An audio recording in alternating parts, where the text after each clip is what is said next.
29% of all people alive right now use Facebook. That means more than 1 in 4 people. It's become almost inescapable in modern life. Many people actually say they don't particularly even like Facebook, it's just there and convenient. Its waning popularity might have something to do with these scandals and dark secrets that have been revealed along its 14-year history. Let's look at 10 of the most shocking. My name is Danny Burke. This is the top 10 dark Facebook secrets. Starting off at number 10 now, we have Cambridge Analytica. This is perhaps one of the most famous Facebook scandals in recent years. In June 2014, a researcher named Alexander Kogan developed a personality quiz app for Facebook. 270,000 users were asked if the app could access their data and, less known, the data of their friends. Because of this, from the small pool of people, Kogan was able to gain access to the data of up to 87 million Facebook profiles. He then sold that data to Cambridge Analytica, a voter profiling company. They used that to make 30 million so-called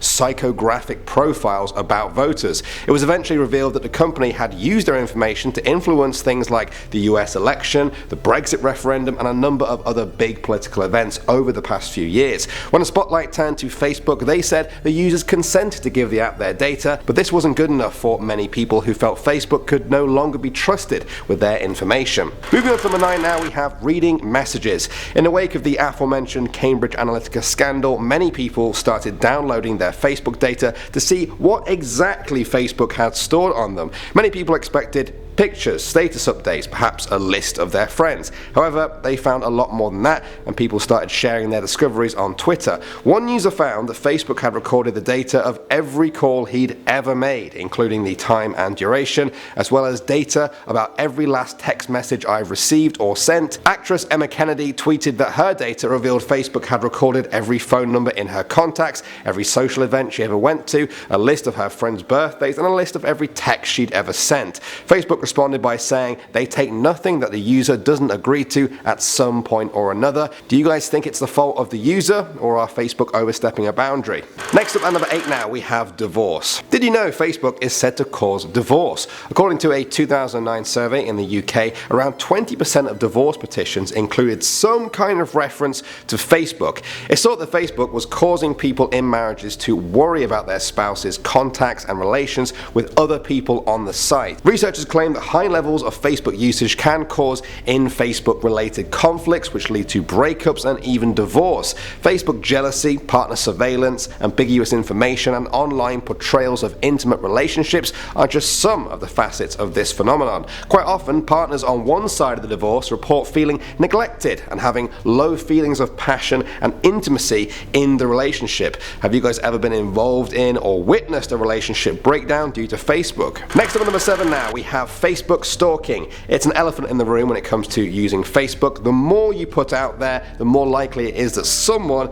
with a little bit too much interest in you can stalk you and make your life uncomfortable or even hell. According to the National Center for Victims of Crime, over 1 million women and 370,000 men are stalked annually in the US alone. 63% of Facebook profiles are visible to the public, but it's teens that are most at risk. 3 out of 10 teens in the US have been stalked by a complete stranger on Facebook at some point and received numerous friend requests from people they don't even know. Perhaps more worrying though is that 7 in 10 victims actually know their offender in some ways. In the years since its creation, Facebook has taken extra measures to ensure its users' safety when it comes to stalking, but it's still brought up in many conversations. Next up at number 6 now, we have addiction. You may be surprised to hear that Facebook is said to be as addictive as alcohol or smoking. A 2011 study found that some users found quitting social networking sites such as Facebook to be comparable to quitting smoking or giving up alcohol. Now you may think Facebook denies this, but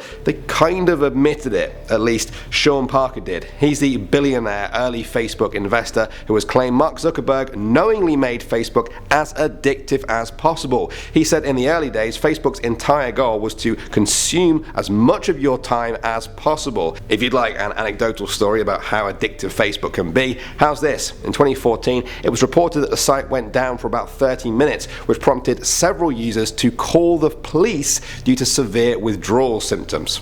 Crazy. Moving on to number 5 now, we have minimum age. Facebook sets the minimum age to use its site at 13. However, many young people have reported having their Facebook accounts well before reaching that age. A 2011 study by First Monday examined how parents consistently enable children as young as 10 to sign up for accounts. The study involved over 1,000 households and found that 76% of parents reported their child joined Facebook when they were younger than 13. The study also claimed that Facebook removed roughly 20,000 users each day for violating its minimum age policy. Now, of course, this is to do with internet laws as well, but many criticize Facebook for not making it clear enough to parents that Facebook has a minimum age. 47% of parents said they were unaware Facebook had ever set a minimum age at all. Next up at number 4 now, we have the greater good.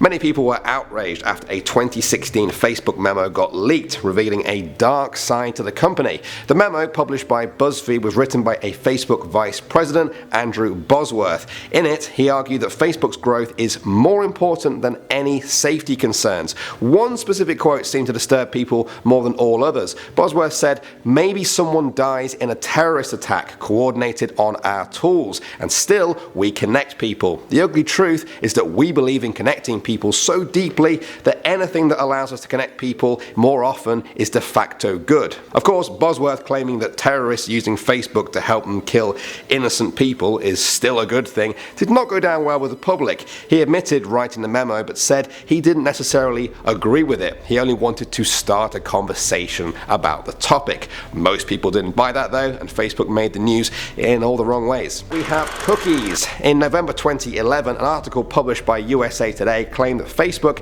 had been creating logs of pages visited by its users and also non-users. The use of tracking cookies is nothing new. Many websites ask your permission to use them so they can see your browsing habits. You're usually given the chance to say no, but in this case, Facebook was using cookies to track people who were never even on their site at all. Of course, this caused a lot of outrage. It's one thing Facebook doing things with the data of its own users if they agree to it. It's another thing doing it to users who may have never visited the site ever. A number of governments took moves to stop this. One example came in November 2015. The Belgian Privacy Commissioner ordered Facebook to cease tracking non-users or face fines of $330,000 a day. Facebook claimed this practice actually made users safer, but they were eventually forced to stop. This is the reason why you now have to log into Facebook to see publicly available content. Next up at number 2 now, we have envy. Facebook has been accused of causing a massive spike in envious people and the unhappiness that accompanies that. This phenomenon is not exclusive to Facebook, and I'm sure you are all aware of it. Facebook shows people their friends often living successful and positive lives while they are often highly representative. Basically, it's all just a front. We all know this about social media, but still, it's something that many of us just kind of slip into. Envy, jealousy, even if we know it's not real. This is obviously down to the fact that most people don't share negative aspects of their lives on Facebook, only positive ones. Another reason is that because Facebook is open to everyone, it exposes inequality between social groups, showing the have-nots what the haves have, I guess, if that makes sense. All of this can lead people to severe depression, self-loathing, rage, and feelings of inferiority. Is this just part of the Facebook game? Is it human nature, or a technique Facebook uses to keep you hooked? And finally, number 1 now, we have fake news. It's a phrase that didn't even exist a few years ago. Now everyone knows it, and many say it's thanks to Facebook. After the 2016 US presidential election, it came under heavy fire with people claiming it didn't do enough to stop the spread of fake news stories on their site.